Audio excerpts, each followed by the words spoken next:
Karena itu kalau saya boleh memberi judul, maka judul kenaikan Kristus hari ini saya beri nama 6 mutiara kenaikan Kristus. Klik. 1 Petrus 3 ayat 21 sampai 22. Kita tahu siapa itu Petrus, penulis surat ini. Petrus adalah seorang yang pernah gagal. Petrus adalah seorang yang pernah berkata, mati bersama dengan kau juga aku mau. Tapi ketika orang-orang bertanya, kau pasti muridnya, dia berkata apa? Aku tidak pernah kenal dia. Petrus yang berkali-kali ditegur oleh Yesus. Karena waktu Yesus bilang anak manusia akan disesah. Anak manusia akan ditangkap, anak manusia akan disalibkan. Petruslah satu-satunya yang tarik Yesus keluar dan berkata, Guru, sekali-kali hal itu dijauhkan daripadamu. Dan Yesus menegur Petrus dan berkata, anyalah kau iblis. Sebab engkau batu sandungan bagiku, engkau hanya memikirkan hal-hal yang dipikirkan oleh manusia dan bukan dari Allah. Petrus jugalah yang di Taman Getsemani cari gara-gara. Orang semua berdoa, dia bawa pedang. Dan bayangkan waktu imam-imam kepala datang bersama dengan Yudas mau menangkap Yesus. Tiba-tiba, aduh, kita nggak tahu Petrus ini bagian dari grip. Atau bagian dari anak buahnya John Kay. Atau Hercules. Ada Hercules. Iya kan? Jadi saudaraku, bos, tiba-tiba dia cabut pedang. Dan murid-murid yang lain. Yesus juga mungkin belum lihat. Tiba-tiba dia cabut pedang, dia kenain. Sayang cuma kena kuping. Yesus gak bilang sama Petrus, Petrus, kenapa cuma kuping? Tengah, bagi di tengah. No. Tiba-tiba Yesus tegur Petrus dan bilang, Petrus, sarungkan pedangmu.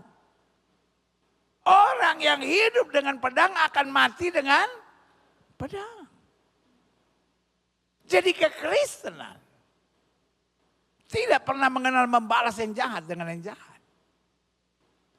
Tetapi Petrus itu yang dipenuhi dengan Roh Kudus dalam Kisah Rasul pasal 2. Petrus yang ikut doa 10 hari itu dipenuhi dengan Roh Kudus, totally changed. Petrus jalan, bayangan terkena orang sakit disembuhkan. Dan Petrus yang sama menulis surat ini dan berkata demikian. Mana itu ayat? Dia tiba-tiba berubah menjadi taman. 1 Petrus 3, 21 sampai 22. Juga kamu sekarang. Sama-sama bilang saya sekarang. Diselamatkan oleh kiasannya. Yaitu baptisan. Dan Alkitab jelas maksudnya bukan untuk membersihkan kenajisan jasmani. Terjemahan aslinya bilang maksudnya bukan hanya untuk membersihkan kenajisan jasmani. Melainkan juga untuk memohonkan hati nurani yang baik kepada Allah. Oleh kebangkitan Yesus Kristus. Artinya, kalau kita diselamatkan, bukan hanya untuk hal-hal masa lalu kita. Tapi keselamatan, bicara tentang hari kemarin, bicara tentang hari ini, tapi juga bicara tentang hari esok. Gini bilang sama saya, Yiha. Ah gitu dong. Jadi keselamatan bicara apa saudara? Hari kemarin. Dia beresin hal-hal yang rusak di hari kemarin. Tetapi dia juga beri kepastian untuk hari ini. Sama-sama bilang sama saya, dia jamin hari ini saya. Karena salah satu yang iblis mau buat adalah dia mau jajah hari ini kita. Aduh gimana ya saya? Aduh saya khawatir nih. Aduh beres nggak ya? Tetapi yang ketiga, keselamatan juga bicara hari esok. Hari esok saya tidak perlu gentar. Sebab dia hidup. Ada hari esok. Sama-sama bilang sama saya, hari depan saya. Secerah janji-janji Allah. Sama-sama bilang hari depan saya. Secerah janji-janji Allah. Saya tidak mau tahu saldo saudara di bank hari ini bagaimana. Saya tidak mau tahu situasi pekerjaan saudara hari ini bagaimana. Saya tidak mau tahu siapa yang sedang memfitnah saudara, sedang menjahati saudara, sedang mencurangi saudara, sedang membuli saudara. Tapi saya tahu hari depan kita secara janji Allah. Hari depan kita tidak tergantung nilai tukar dolar. Indonesia hari ini negara ke-8 terbawah kalau saya nggak salah. Dari perhitungan nilai tukar dolar. Tapi sebagai hamba Allah saya cuma mau bilang. Dia mau 9 terbawah, dia mau paling bawah atau dia yang mau paling atas. Hari depan kita cemerlang. Sama-sama bilang hari kemarin saya beres. Hari ini saya terjamin. Hari depan saya cemerlang. Berikan tepuk tangan yang meriah buat Tuhan. Dan itu berarti rumah tangga saudara hari depannya makin cemerlang. Anak-anak saudara hari depannya makin cemerlang. Usaha saudara hari depannya makin cemerlang. Tapi situasi hukum sekarang, situasi politik sekarang semakin gak jelas pendeta. Alkitab sudah bilang. Dunia ini akan lenyap dengan segala keinginannya. Dan dengan segala kesenangannya. Tapi orang yang melakukan kehendak Allah tetap hidup sampai selama-lamanya. Berikan tepuk tangan yang meriah buat Tuhan. Karena itu kita sekarang diselamatkan. Bukan hanya untuk membersihkan kenajisan jasmani, berarti bisa tentang hari kemarin. Melainkan juga untuk memohonkan hati nurani yang baik kepada Allah oleh kebangkitan Yesus. Jadi, kalau hati nurani kita baik, kita bukan hanya memiliki kepastian untuk hari ini. Tetapi hari-hari ke depan kita makin dahsyat, makin cemerlang. Makin penuh kemuliaan Tuhan. Berikan tepuk tangan yang meriah buat Tuhan. Karena oleh kebangkitan Kristus yang duduk di sebelah kanan Allah, setelah ia naik ke sorga, sesudah segala malaikat kuasa dan kekuatan ditaklukkan kepadanya. Maka Yesus bilang, segala kuasa di langit dan di bumi telah Bapa serahkan kepadaku. Karena itu Yesus bilang, pergi, beritakan Injil. Artinya pergi jadi saksi. Jalani segala pekerjaan tanggung jawabmu dalam kemuliaan Tuhan. Aku, menyertai engkau sampai kesudahan alam. Yang menyertai kita, yang sudah menaklukkan segala sesuatu. Berarti waktu kita merayakan kenaikan Yesus. Berkat apa yang sebetulnya kita sedang terima? Klik. Nah saya catat. Mengapa kenaikan Kristus ini penting? Yang pertama. Karena melalui kenaikannya. Klik. Bukti bahwa misi sudah selesai. Sama-sama bilang sama saya, misi Kristus sudah selesai. Berarti sekarang misi itu harus kita jalankan. Sama-sama bilang sama saya. Misi saya yang belum selesai. Karena Yesus bilang, pergi jadikan sekalian bangsa muridku. Dan sebagai hamba Allah saya hanya mau ingatkan buat saudara. Setiap saudara itu penting di hadapan Tuhan. Sama-sama bilang saya penting di hadapan Tuhan. Karena Tuhan meminta saudara untuk melanjutkan misi itu. Yang pertama, Tuhan pasti jaga saudara. Yang kedua, Tuhan pasti sertai saudara. Dan yang ketiga, Dia pasti penuhi segala kebutuhan saudara. Amin. Makanya Alkitab bilang pencuri itu datang untuk mencuri, membunuh dan merusakkan. Tapi aku datang untuk memberi domba-dombaku hidup dan hidup yang berkelimpahan. Dan ini gak disadari oleh banyak orang. Dia pikir dia hidup sekedar hidup. No. Kita hidup untuk menjalankan misi Tuhan. Kalau saya bilang kita hidup, setiap saudara bilang untuk menjalankan misi Tuhan. Kita hidup. Kita hidup. Kita hidup. Untuk menjalankan misi Tuhan. Berikan tepuk tangan yang meriah buat Tuhan. Setiap pagi saudara bangun. Tanyakan dalam diri saudara. Apa misi Tuhan hari ini buat hidup saya. Tuntun dan bimbing saya. Supaya tidak satu pun misi Tuhan berlalu begitu saja dalam hidup saya. Amin. Setiap saudara di rumah, ketik di dalam chat saudara. Saya hidup untuk memenuhi misi Tuhan. Yes, saya hidup untuk memenuhi misi Tuhan. Klik. Yohanes 17 ayat 4 bilang begini. Aku telah menyelesaikan pekerjaan yang kau berikan kepadaku untuk kulakukan. Makanya Alkitab bilang, ketika kita sampai di sorga, maka hanya ada satu kalimat yang Yesus bilang. Mari masuk ke hambaku yang baik dan setia. Engkau telah setia dalam perkara yang kecil. Sekarang kau berhak menerima perkara yang besar. Menjalankan misi Tuhan. Yang pertama harus mengandalkan Tuhan. Apa saudara? Yang kedua, menjalankan misi Tuhan harus dengan sukacita. Hidup ini indah bersama Yesus.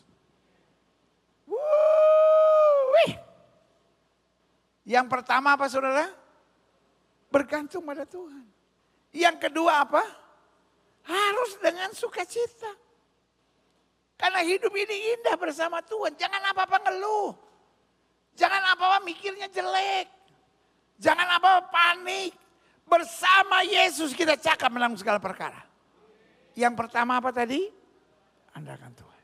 Yang kedua harus apa? Sukacita. Yang ketiga harus setia. Apapun harus kita selesaikan sampai akhir. Tapi saya udah gak kuat. Percayalah dengan Tuhan kita lakukan perkara-perkara yang gagah perkasa. Katakan amin. Yang kedua, klik. Apa mutiara kenaikannya? Berkat apa yang bisa kita pelajari dalam kenaikannya? Yang pertama, bukti misi selesai. Yang kedua, Yesus menjadi imam besar di sorga. Coba lihat ayat ini. Karena kita sekarang mempunyai imam besar agung yang telah melintasi semua langit, yaitu Yesus anak Allah. Pertanyaan kita, apa tugas imam besar? Yang pertama tugas imam besar, mendamaikan Allah dengan bangsa umat Allah. 1 tahun 1 kali di hari Yom Kippur, imam besar akan masuk ke ruang maha suci. Dia membawa darah domba. Yang pertama dia percikan. Untuk dosanya dan dosa keluarganya. Yang kedua, dia bawa darah itu untuk membereskan dosa-dosa kaumnya. Tetapi yang ketiga, dia bawa untuk membereskan dosa seluruh bangsa. di hadapan Tuhan. Berarti tugas imam besar. Dia mendamaikan. Yesus tidak membawa darah domba. Tapi Yesus membawa dirinya sendiri sebagai korban persembahan. Amin. Sehingga di dalam Kristus, kita bukan lagi orang berdosa, tapi kita orang benar dalam anugerahnya. Amin. Ada banyak orang bilang, enak dong orang Kristen setelah berdosa terus bebas begitu aja. No. Justru orang yang menyadari dia sudah didamaikan oleh Allah. Dia punya hati untuk berteriak, dengan apakah aku balas kepada Tuhan segala kebaikannya. Justru karena darahnya tercurah. Kita gak mau main-main sama Tuhan. Kita sungguh-sungguh sama Tuhan. Dan kita berkata, sekali Yesus, tetap Yesus sampai selama-lamanya. Mereka tepuk tangan ya mereka. Kita berdamai dengan Tuhan. Makanya Alkitab bilang oleh darah Kristus, kita dapat menghadap tahta kasih karunia-Nya dengan keberanian. Kapanpun kita lipat tangan, kita panggil dia Bapa. Kuatkan aku, sertai aku, dan bela aku. Jadi tugas imam besar yang pertama, dia mendamaikan. Kita bukan lagi orang berdosa, tapi kita warga kerajaan Allah yang penuh dengan kemuliaannya. Yang kedua, tugas imam besar, dia menjadi juru syafaat. Bebannya, kesulitannya, dosanya, pergumulannya, semua dibawa. Tetapi ini yang saya mau bilang sama saudara. Juru syafaat kita, pembela kita, adalah Kristus yang duduk di sebelah kanan Allah. Iblis selalu intimidasi kita. Rumah tangga kamu gak bahagia, hidup kamu gak indah, hidup kamu akan banyak badai, doa kamu belum dijawab, tantangan kamu besar. Iblis mau kita khawatir. Tapi kenaikan Yesus mengajarkan kepada kita, kita punya imam besar di sorga. Dia juru syafaat, dia pembela kita. Kita gak mau biarkan diri kita diintimidasi. Tapi kita yakin janji-janjinya akan tergenapi dalam hidup kita. Berikan tepuk tangan yang meriah. Yang ketiga, karena melalui kenaikannya, berkat apa yang kita terima? Membuka jalan Roh Kudus turun bagi kita. Coba lihat ayat ini. Yesus sendiri bilang, adalah lebih berguna bagi kamu jika aku pergi. Sebab jikalau aku tidak pergi, penghibur itu, comforter, penolong, helper, tidak akan datang kepadamu. Alkitab menegaskan bahwa Roh Kudus adalah penghibur. Dalam bahasa Inggris dikatakan comforter. The one that will make your life in comfort. Dia bukan sekedar buat hati kita senang. Tapi dia buat hidup kita nyaman.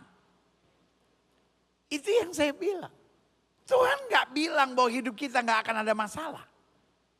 Tapi Tuhan bilang kita nyaman di tengah masalah. Yusuf ada masalah gak ketika dia dibuang ke dalam penjara dengan tuduhan pemerkosaan? Masalah dong. Kenapa dia punya masalah? Bos, dia difitnah bos. Kira-kira setan yang sama masih mainkan game yang sama gak? Fitnah orang, jatuhin orang, bully orang, bikin orang stres dan kecewa. Tapi kita yang penuh Roh Kudus nyaman. Sama-sama bilang nyaman. Aku tahu kepada siapa aku percaya, aku yakin dia berkuasa. Orang yang menyadari Yesus naik ke surga. memberikan Roh Kudus. Ada Roh Kristus dalam diri saya. Maka hidup kita akan nyaman. Sama-sama bilang ada Roh Kudus dalam diri saya. Setiap kali engkau difitnah orang, engkau dibohongin orang, engkau dijahatin orang, engkau disakiti orang. Jangan bilang mampus dah gua. Tapi mulai sekarang selalu bilang, di dalam diri saya ada Roh Kudus. Roh Kudus yang ubahkan keadaan. Roh Kudus yang kuatkan. Roh Kudus yang tuntun. Roh Kudus yang bela. Roh Kudus yang bawa pada kemuliaannya. Berikan tepuk tangan yang meriah. Selanjutnya. Dari sini kita pelajari. Dalam Kisah Rasul 2 ayat 33. Dan sesudah ia ditinggikan oleh tangan kanan Allah dan menerima Roh Kudus yang dijanjikan itu. Maka dicurahkannya apa yang kamu lihat, kamu dengar di sini. Saudaraku yang kekasih, kalau kita selalu meninggikan Kristus, maka kita akan menerima Roh Kudus. Dan hari-hari hidup kita menjadi pengalaman-pengalaman yang luar biasa. Kenapa selama 10 hari saya dorong saudara untuk doa puasa? Karena doa saya. Setiap saudara bukan jadi Kristen yang biasa. Tapi setiap saudara menyadari. Di dalam diri saya ada Roh Kudus. Roh Kudus itu kekuatan. Untuk saya hidup dalam kemuliaannya. Katakan amin. Selanjutnya. Klik. Yang keempat, melalui kenaikannya. Yesus dinobatkan sebagai Raja atas segala sesuatu. Sama-sama bilang sama saya, Yesus adalah Raja. Coba lihat ayat ini. Efesus 1 ayat 20 sampai 22. Yang dikerjakan di dalam Kristus. Dengan membangkitkan dia dari antara orang mati dan mendudukkan dia di sebelah kanannya di sorga. Jauh lebih tinggi dari segala pemerintah dan penguasa. Dan kekuasaan dan kerajaan dan tiap-tiap nama yang dapat disebut. Bukan hanya di dunia ini saja. Melainkan juga di dunia yang akan datang. Ayat 22 kita baca sama-sama. 1, 2, 3. Dan segala sesuatu telah diletakkan di bawah kaki Kristus. Dan dia telah diberikan kepada jemaat sebagai kepala dari segala yang ada. Sama-sama bilang sama saya, yang atur hidup saya harusnya Yesus. Sama-sama bilang yang atur hidup saya adalah Yesus. Yang atur hidup saudara bukan musuh saudara. Yang atur hidup saudara bukan orang yang benci saudara. Yang atur hidup saudara bukan situasi ekonomi. Bukan penguasa dunia ini. Yang atur hidup kita adalah Yesus. Sama-sama bilang yang atur hidup saya adalah Yesus. Dan kalau yang atur Yesus semuanya pasti beres. Kenapa? Karena ayat 22 bilang. Dan segala sesuatu telah diletakkan di bawah kaki Kristus. Pertanyaan saya. Masalah termasuk segala sesuatu enggak? Hello, masalah termasuk segala sesuatu enggak? Penyakit termasuk segala sesuatu enggak? Fitnah termasuk segala sesuatu enggak? Kegagalan, kekurangan, kelemahan termasuk segala sesuatu enggak? Sudah diletakkan di bawah kaki Kristus. Waktu kita panggil nama dia, dia sanggup menyatakan kemuliaannya. Berikan tepuk tangan yang meriah. Lanjut. Jadi Allah membangkitkan dia dari antara orang mati. Dan mendudukkan dia di sebelah kanan di sorga. Jauh lebih tinggi dari segala apa? Pemerintahan dan kekuasaan. Jadi kalau dia yang atur, semua pasti beres. Klik. Daniel 7 ayat 13 sampai 14. Aku terus melihat dalam penglihatan malam itu. Tampak. Datang dengan awan-awan dari langit. Seorang seperti anak manusia. Datanglah ia kepada yang lanjut usianya itu dan dibawa ke hadapannya. Lalu diberikan kepadanya kekuasaan dan kemuliaan. Kekuasaan sebagai raja. Maka orang-orang dari segala bangsa, suku, bangsa dan bahasa mengabdi kepadanya. Kekuasaan ialah kekuasaan yang kekal. Yang tidak akan lenyap dan kerajaannya ialah kerajaan yang tidak akan musnah. Daniel sudah mendapat pernyataan itu. Bahwa satu saat akan ada raja yang menaklukkan segala sesuatu. Dan itu bicara Kristus. Klik. Yang kelima. Melalui kenaikannya. Menjadi jaminan kita juga akan diangkat. Amin. Jadi hidup Kristen bukan hidup yang selalu ragu. What next? Kenapa kita senantiasa mau jadi saksi Kristus? Karena kita percaya kematian bukan akhir dari segala sesuatu. Kita juga akan diangkat dalam kemuliaan bersama Yesus. Makanya Yesus bilang apa? Jangan simpan hartamu di bumi. Karena di bumi ngengat dan karat dapat merusaknya. Bos, dunia ini hanya sementara. Jangan sok jago, jangan sok pintar, jangan sok hebat. Dunia ini hanya sementara. Kalau dunia ini sementara berarti masalahmu juga sementara. Persoalanmu juga sementara. Tapi urusanmu dengan Tuhan kekal sampai selama-lamanya. Mereka tepuk tangan ya Maria. Klik. Ayat ini bilang Yohanes 14 ayat 3. Aku pergi ke situ untuk menyediakan tempat bagimu. Tapi aku akan datang kembali dan membawa kamu ke tempatku. Kalimat terakhir luar biasa. Supaya di tempat di mana aku berada. Kamu berada sampai selama-lamanya. Amin. Klik. Aha. 1 Tesalonika 4 ayat 17. Sesudah itu, kita yang hidup yang masih tinggal akan diangkat bersama-sama dengan mereka. Dalam awan menyongsong Tuhan di angkasa. Bagian terakhir kita baca sama-sama 1, 2, 3. Demikianlah kita akan selama-lamanya bersama dengan Tuhan. Siap? Siap? Jadi, tapi jangan cepat-cepat, saudara. Ya. Kita bilang pengen buru-buru, no. Kita harus jalankan misi Tuhan dulu. Dan selalu saya bilang, gereja kita percaya Alkitab murni. Saya tidak percaya bahwa gereja dibagi dua. Ada rohaniawan, ada jemaat awam. Semua yang berurusan di panggung hitam ini, maka dia bernama rohaniawan. Tapi semua yang ada di kursi, orang-orang awam. Dan kalau orang awam boleh buat dosa. No. Ketika kita masuk pintu, dan kita menyebut diri kita anak Tuhan Yesus, semua kita sama di hadapan Tuhan. Semua kita adalah hamba Tuhan. Semua kita menjalankan misi Tuhan. Ada yang menjalankan misinya di gereja. Ada yang menjalankan misinya di marketplace. Tapi satu yang Yesus bilang. Kita seperti anak domba ke tengah serigala. Jadi kalau sudah difitnah orang, diomongin orang, menghadapi masalah, menghadapi orang-orang yang menyebalkan. Gak usah sudah bilang, Gilbert bilang lu serigala gitu. No, gak usah. Tapi dalam hati kita tahu. Pergumulan itu biasa. Tantangan itu biasa. Kita tidak dipanggil dalam sebuah kehidupan tanpa masalah. Tapi kita dipanggil di tengah kehidupan yang berat. Ada nyaman kekuatan surgawi yang Tuhan sediakan buat kita. Kasih tepuk tangan yang meriah buat Tuhan. Klik. Selanjutnya yang ke-6. Saya undang pemain musik maju ke depan. Melalui kenaikannya. Kenaikannya mengubah fokus hidup kita. Kenapa mengubah fokus hidup kita? Klik. Kolose 3 ayat 1 sampai 2. Karena itu,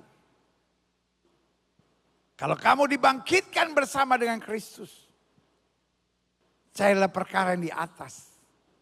Di mana Kristus ada dan duduk sebelah kanan Allah. Pikirkan perkara-perkara yang di atas. Sama-sama bilang sama saya, karena misi diberikan kepada saya.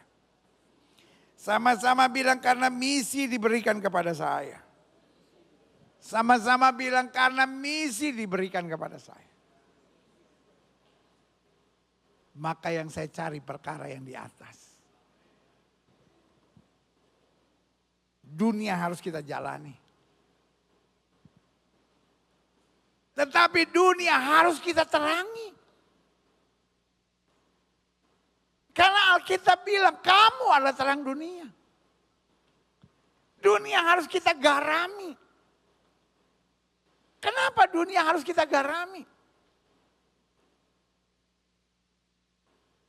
Zaman di mana Yesus hidup belum ada kulkas. Jadi untuk mencegah pembusukan, untuk mengawetkan sesuatu. Maka fungsi garam yang digunakan. Makanya di daerah yang banyak ikan, biasanya ada banyak juga ikan asin. Kenapa? Supaya ikan-ikan yang ada bisa diawetkan menjadi ikan asin. Dunia ini dunia yang menuju pada pembusukan. Tapi ada misi Tuhan buat anak-anak Tuhan. Satu jadi terang, satu jadi garam. Dan yang ketiga apa saudara? Jadi surat Kristus yang terbuka. Supaya orang yang melihat perbuatanmu yang baik memuliakan Bapa di sorga, katakan amin. Berarti pesan utama kita di hari kenaikan Kristus. Sebelum kita masuk dalam doa puasa 10 hari. Ada misi Tuhan dalam hidup kita. Jangan pikir saya hidup asal hidup, no. Tapi dimanapun kau berada, ada misi Tuhan. Kenapa engkau stres? Kenapa engkau tertekan? Kenapa engkau berkata saya udah gak kuat? Kenapa ada banyak orang capek dalam hidupnya? Karena dia pikirkan perkara-perkara dunia. Perkara-perkara yang sedang dihadapi. Tapi kalau dia pikirkan perkara yang di atas, Yesus yang sudah naik ke sorga, yang menjadi juru syafaat buat kita. Kita pastikan melewati lembah kekelaman kita tidak takut bahaya. Gak adanya ada tongkatnya. Menjadi penghiburan buat kita. Berikan tepuk tangan yang meriah.